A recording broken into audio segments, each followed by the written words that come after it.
Hi, everybody. Welcome to my homestead and welcome to my channel. My name is Jared. If you haven't already, please make sure to subscribe. So I got an email from Sarah Nick, subject line #flood. So I was just going through, updating the Flood the Earth challenge. We'll look at that in just a second. And she provided some additional information that led to places I had no idea it was going to take me. So I got additional details to stories that we've already covered on this channel, like at the dedication of the Kirtland Temple, there was a unknown angel that showed up. Well, I guess it turns out that the angel was not unknown, and we know who it is. So it's the first that I heard of it, so I'm going to share that with you. There were a couple other strange things seen at the Kirtland Temple, so we're going to be talking about that. We're also going to be talking about the Bern, Switzerland Temple, and I don't know, this just opened up so many different avenues, and I found a bunch of gems. So thank you, Sarah, for your email. So she says, "Hi, Jared. I invited a neighbor to read Das Buch Mormon. Hey, by the way, she's from Switzerland. Hey, I didn't know that you learned some German. You correctly pronounced Ern from Das Haus der Ern, like the E like helmet, wink.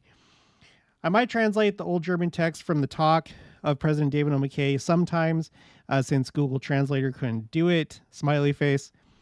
Yeah, she's talking about a video where there was this one account that I couldn't read because it was in German. And in junior high, I took 1 year of German. I don't remember any of it.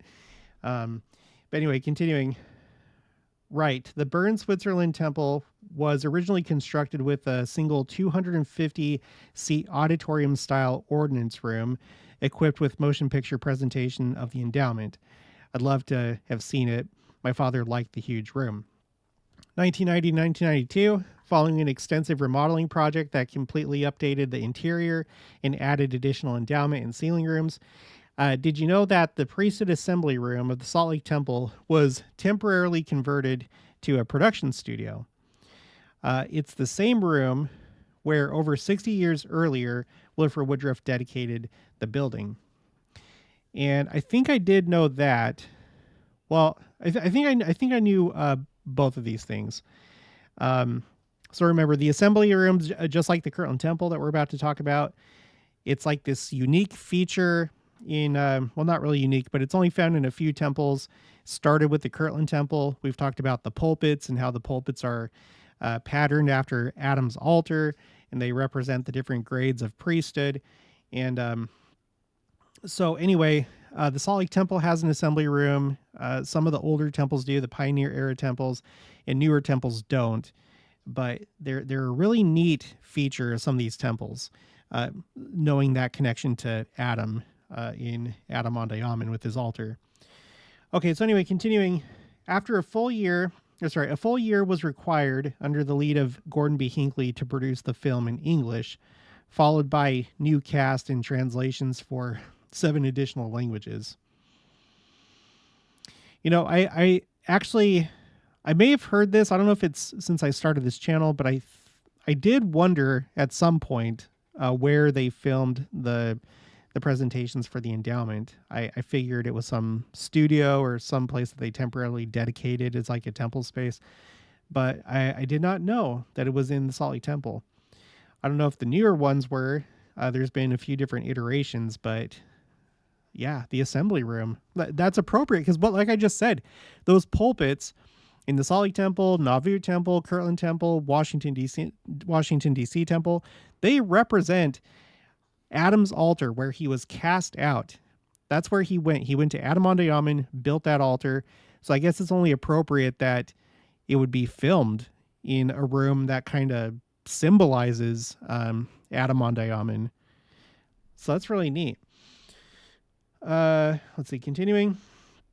In Chronik der Kirche Jesu Christi der Heiligen der letzten Tage in der Schweiz, 1850 to 2003, it reads that in the first dedicatory session of the Bern, Switzerland Temple, President McKay said the former presidents and apostles of the church were present, including Joseph Smith and Brigham Young. She's bringing this up because I have my spreadsheet for visions and visitations, so we're going to be looking at that because like I said, I have new information and a new story. Okay. Interesting was the weather on that day. She's talking about the dedication of the Bern, Switzerland temple. For days it had rained in Bern, but in the morning of the day of the dedication, President McKay was greeted by rays and sunshine with a sun emoji. I love this house of the Lord. Its internationality. Just this week, I met two former Temple Square, because she was a Temple Square missionaries there, as well as Sister Jean B. Bingham, the former General Relief Society president, who currently is serving with her husband in the Belgium Brussels mission as leaders who met relatives from Germany and France in Zollikofen. Jared, thank you for your researches. Greetings from Switzerland, Sarah, with a sun emoji. Well, thank you, Sarah. This email took me places. So really quick, here's the update on the Flood the Earth Challenge. We're at 9,747 copies of the Book of Mormon that have been shared so far. We're trying to get to 10,000. The goal, if you're participating in this challenge, is to try to share at least 10. If that happened, that number would go way up. So, try and do that. And I'm updating this as I go. So as soon as I update your report, I'll respond to your email or your comment. Make sure to include #flood when you let me know that you've shared a copy of the Book of Mormon. Okay, so first, I was wanting to look up what she had said in the email, and I came across this Deseret News article. The Bern, Switzerland Temple, first in Europe, reaches 60-year milestone. And it has some stuff in here that I didn't have before. So the first one is this about the rain and how it stopped. It says here, the church purchased the property and obtained the necessary permits, and President McKay presided over the site dedication and groundbreaking on August 5th, 1953. Rain had been falling for weeks, but ceased in time for the services. So what Deseret News is reporting here is it was for the site dedication and groundbreaking. If it happened for the dedication itself, let me know or help me know where to find that. But I am putting this on my spreadsheet for church-specific signs. Okay, so this is my newest thing on here.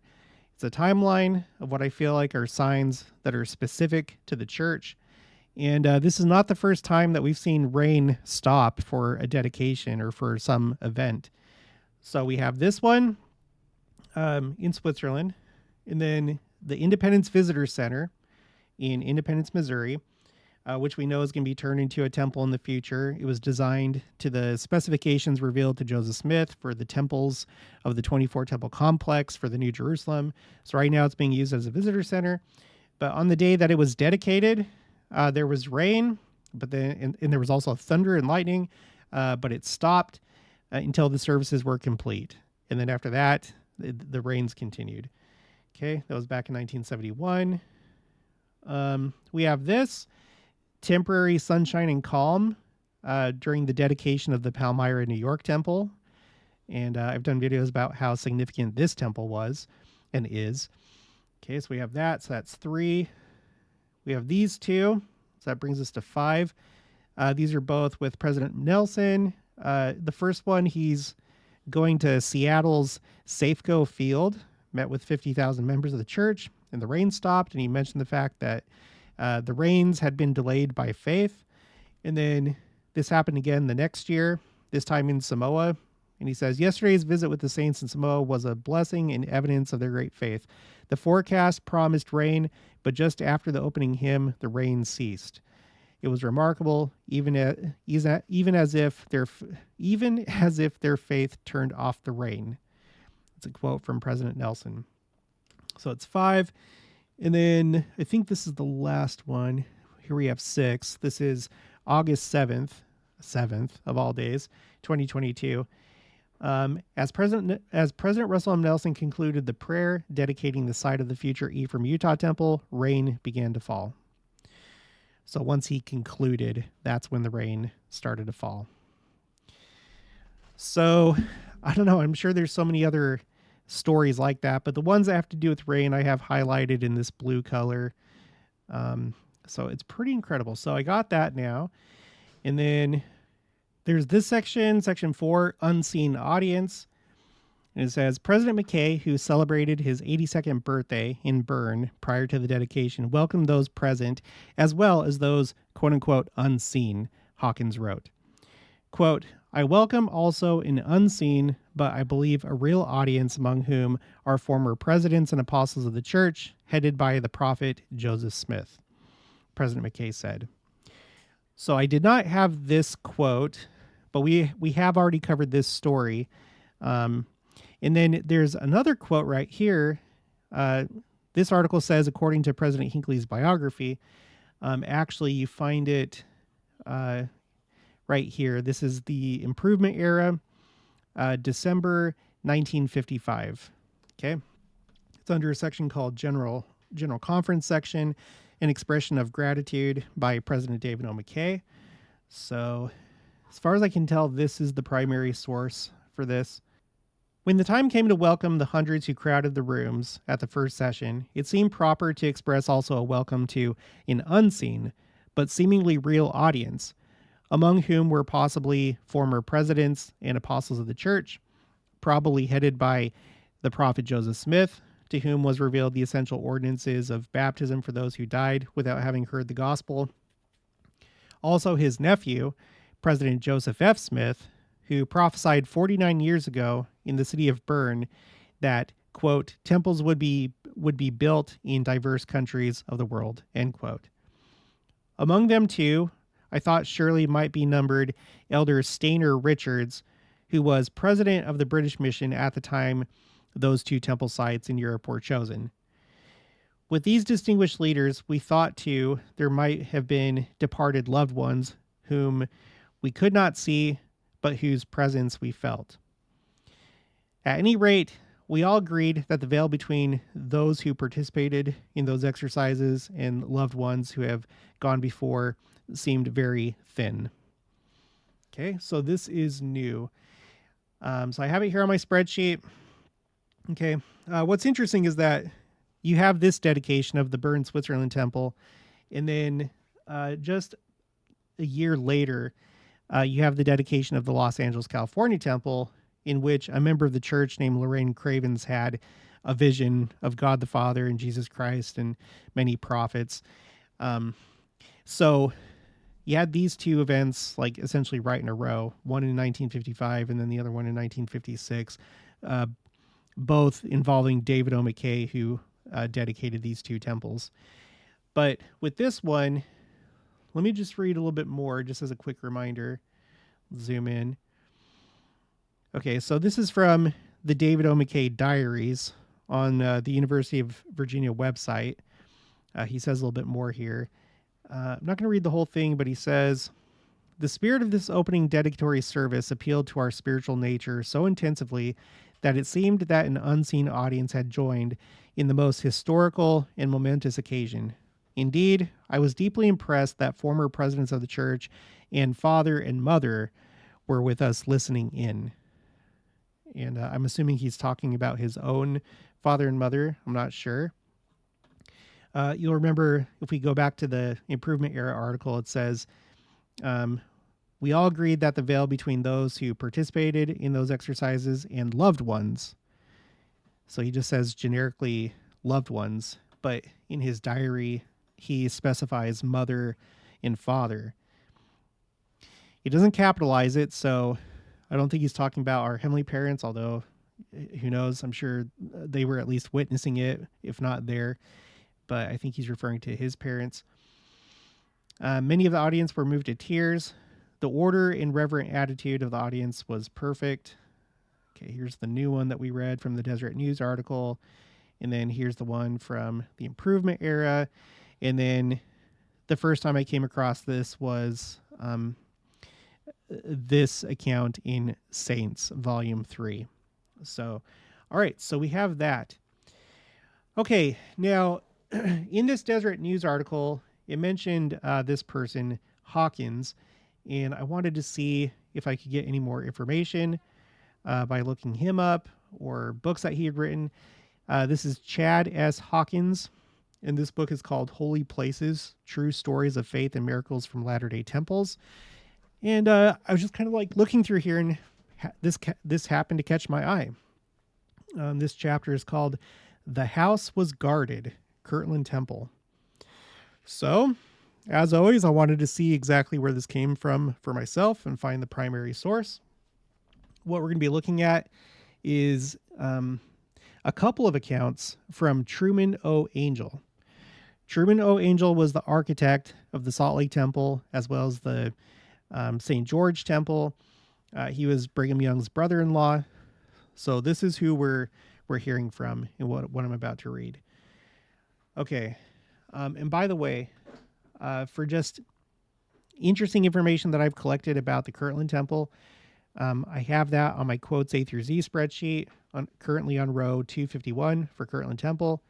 I also have this one, 252, for 3 temples that were supposed to be in Kirtland, but only one was built.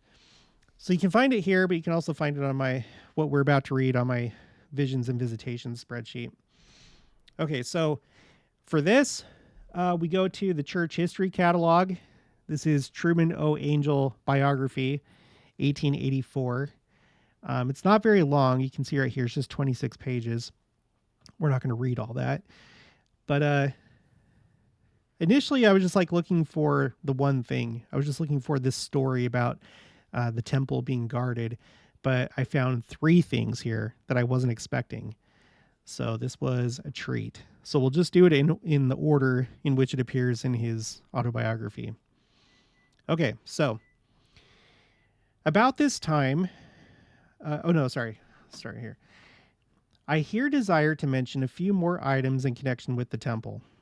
The work on the lower hall went on to the finishing of the stands, the pews, or slips, plastering, and painting complete. About this time, Frederick G. Williams, one of President Smith's counselors, he was second counselor in the first presidency, came into the temple when the following dialogue took place in my presence. Carpenter Rolfe said, "Doctor, what do you think of the house?" He answered, "It looks to me like the pattern precisely." He then related the following. Now, this is something that we already had what I'm about to read, but what I just read, I didn't have before. And what comes after this, I didn't have before. So this is a more complete account in case you watched that video where I covered this. If you didn't, I think you'll find this really interesting. And I've noticed this is kind of like what you have to do. When you find an interesting quote, you have some blog or magazine or someone mention a quote, you should go find it and then read what's around that quote. Because this isn't the first time that I've found additional really interesting information related to that quote. Okay, so Frederick G. Williams, this is what he says. Joseph received the word of the Lord for him to take his 2 counselors, Williams and Rigdon, and come before the Lord, and he would show them the plan or model of the house to be built. Talking about the Kirtland Temple. We went upon our knees, called on the Lord, and the building appeared within viewing distance, I being the first to discover it. Then all of us viewed it together. After we had taken a good look at the exterior, the building seemed to come right over us, and the makeup of this hall seemed to coincide with what I there saw to a minutia. So let me just say right here, it sounds to me like almost like a 3D model of sorts. Like first they saw it, like when he says that it came right over us, I picture it like getting bigger and like expanding, zooming in, scaling up, however you want to think of it, so that they could like see the inside. I think that's what he's describing here. All right, continuing. Joseph was accordingly enabled to dictate to the mechanics, and his counselors stood as witnesses, and this was strictly necessary in order to satisfy the spirit of unbelief in consequence of the weakness or childishness of the brethren of those days. Okay. So yeah, what I'm about to read here, I didn't have before. I had heard about this, but I didn't know where to find this account. It just comes right after this. One, I will note, Joseph came into the hall. The loading mechanic, John Carl, by profession a carriage builder, wanted to seat the house. Okay, he wanted to seat the house, contrary to what Joseph had proposed. So I don't know what that means other than maybe a different arrangement of the pews or something like that. But then continuing, Joseph answered him that he had seen the inside of every building that had been built unto the Lord upon the earth. And he hated to have to say so. Under such childlike feeling, they prepared to dedicate the lower hall. So he's like, no, I saw this in vision. I know exactly how it's supposed to be. And no, the seats, the pews, whatever, are not supposed to be like that. All right, so that's really neat. So we have more detail that I've added on to that account. And I have that here. Up until this point, I was having just visions of like heavenly messengers, but I want to remember this, and I also want to see it on the timeline, so I've added this to my visions and visitations spreadsheet. And this took place sometime around the 3rd of June, 1833, because in the Joseph Smith papers, you find this that talks about the revelation being received. It doesn't tell that story that we just read, but it seems to be the same thing. So I think it took place around this time frame. Okay, so moving on. Okay. The dedicatory prayer was offered, Sidney Rigdon being mouth. When about midway during the prayer, there was a glorious sensation passed through the house. And we, having our heads bowed in prayer, felt the sensation very elevation to the soul. At the close of the prayer, Frederick G. Williams, being in the upper east stand, Joseph being in the speaking stand next below, rose and testified that midway during the prayer an holy angel came and seated himself in the stand. When the afternoon meeting assembled, Joseph, feeling very much elated, arose the first thing and said the personage who had appeared in the morning was the angel Peter, come to accept the dedication. Okay, so that's a pretty key detail, and I didn't know that before. If we look at Heber C. Kimball's account, all right, this is what he said. This is from Life of Heber C. Kimball, pages 102 to 103. At the dedication, an address was delivered by Elder Rigdon from Matthew 8th chapter, 18th, 19th, and 20th verses, more particularly the 20th. He spoke 2 hours and a half. The tenor of his discourse went to show the toils, sufferings, privations, and hardships the brethren and sisters had to endure while building this house, and compared it with the sufferings of the saints in the days of the Savior. After the address, the voice of the assembly was taken in reference to receiving and upholding the several presidents of the different quorums in their standing. The vote was unanimously in the affirmative in every instance. A hymn was sung, and then we had the interesting address from President Joseph Smith and closed with a dedication prayer written by the prophet. During the ceremonies of the dedication, an angel appeared and sat near President Joseph Smith, Sr., so Joseph Smith's father, and Frederick G. Williams, so that they had a fair view of his person. He was a very tall personage, black eyes, white hair, and stoop-shouldered. His garment was whole, extending near his ankles. On his feet he had sandals. He was sent as a messenger to accept the dedication. The priesthood was organized according to the proper order. During the whole of the dedication, each quorum was placed in its respective station. Everything was conducted in the best of order, and profound silence maintained. Okay, so that's all I had before this, but now we know that the personage that appeared was in fact Peter, the apostle, and he was sent to accept the dedication of the Kirtland Temple. And others saw him, not just Joseph Smith, and we have this description of him. So that is really neat. Okay. Now I have one more thing I want to share. So let's see. Let's do Control F, personage, just to help me get to the other one quickly. Okay, there we go. Okay, this is really interesting. Okay, before closing this writing, this autobiography, I desire to mention another important incident in connection with the Kirtland Temple. After building was dedicated, a few of us, some 6 or 8, having Patriarch Joseph Smith Sr. In company, went morning and evening to pray, entering at the west end of the temple and going clear through to the east stand. This we enjoyed very much. The stand being enclosed by curtains or veils made it quite by itself. I think it's supposed to be quiet by itself and a good place to pray, with none to molest. One evening, having been in the country, I was too late to enter with the brethren. The company would not emerge till quite dark.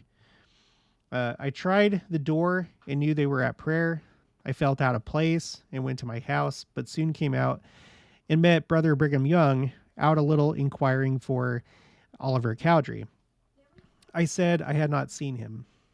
We walked out towards the temple, approaching the building on the side which was used for the prophet Joseph and his counselors, a portion of the attic on the east, and being especially appropriated for their use.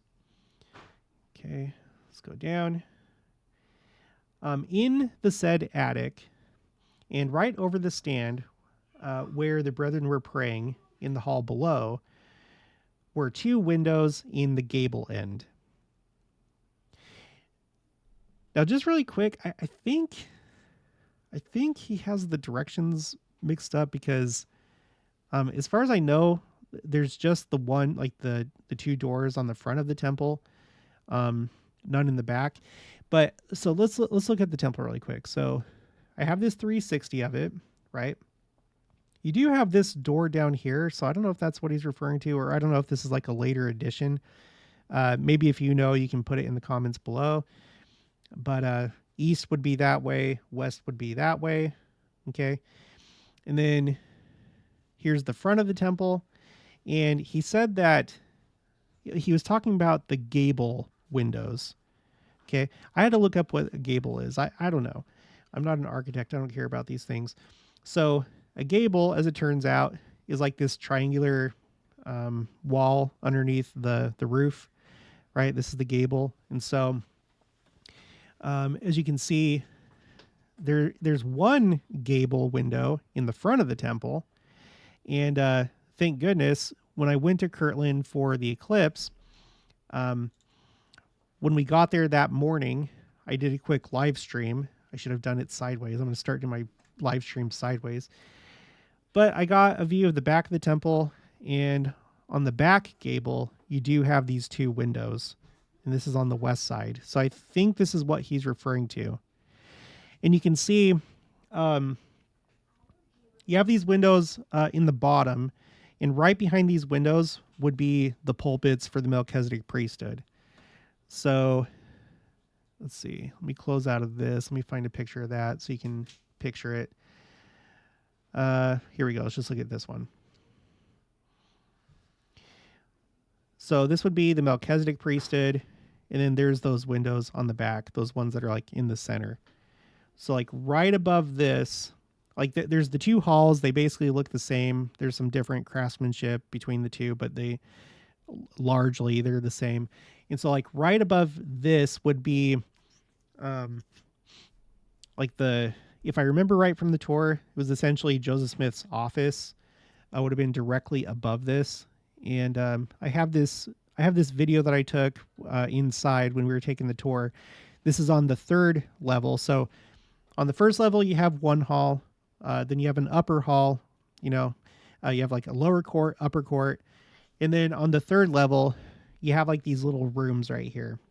And this is looking back. And I'm pretty sure that this one back here is the room in question. This is where these angels were seen.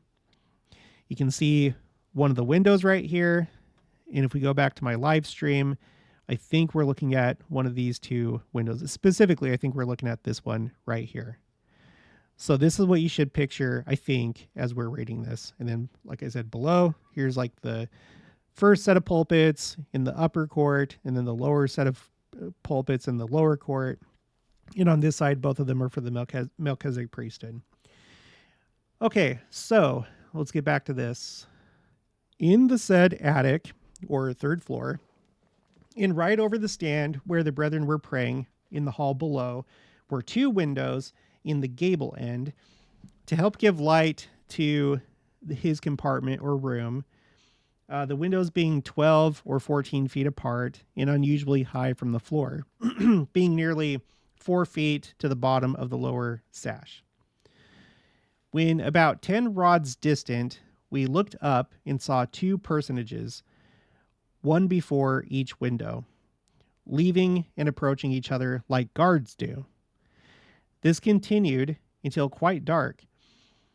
As they were walking back and forth, one turned his face to me for an instant, but while they walked to and fro, but a side view was visible.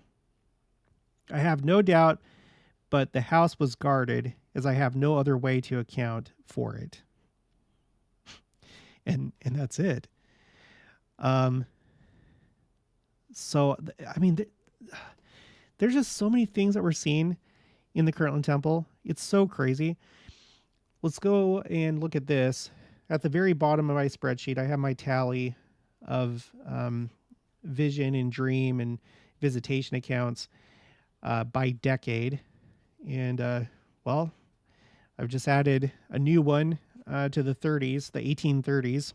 So now the 1830s have 19. In second place is the 1820s. And then after that, the 1880s. But I'm sure that this will change over time. Oh, sorry, in the 1840s.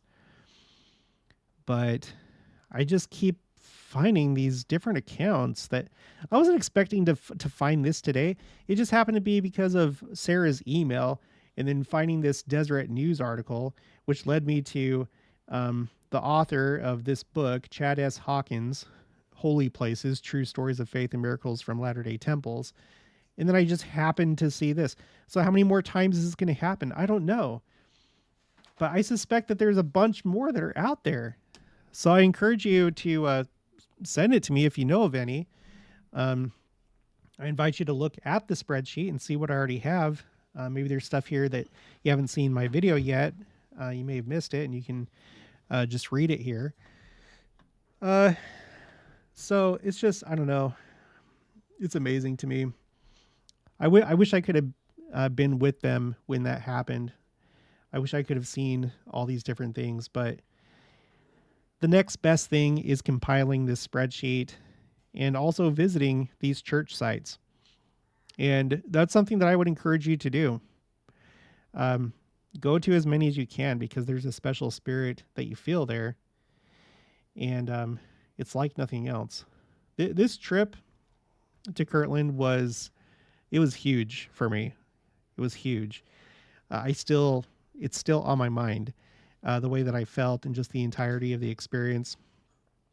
And what made it even more special was the eclipse. And then the day before was General Conference. I say that like when I was watching the eclipse, it felt like my own Pentecostal experience. I didn't see angels or anything like that, but I did see the power of God with the eclipse. And having everybody that was there with me, there was a bunch of people there to, tour the temple and watch the eclipse. The energy, the spirit was palpable, So go to church sites, especially if you have children or nieces, nephews, grandchildren. Seriously. Okay, well, that's going to be it for this one. Thanks again, Sarah. Thank you for all the copies of the Book of Mormon that you've shared. She has gone beyond 100, by the way. She is really prolific with her sharing, probably because she was a Temple Square missionary. But thank you for the email. If you guys haven't already, please make sure to subscribe, like this video if you liked it, leave your thoughts and opinions down in the comments below. Also make sure to share it, and I'll talk to you guys later.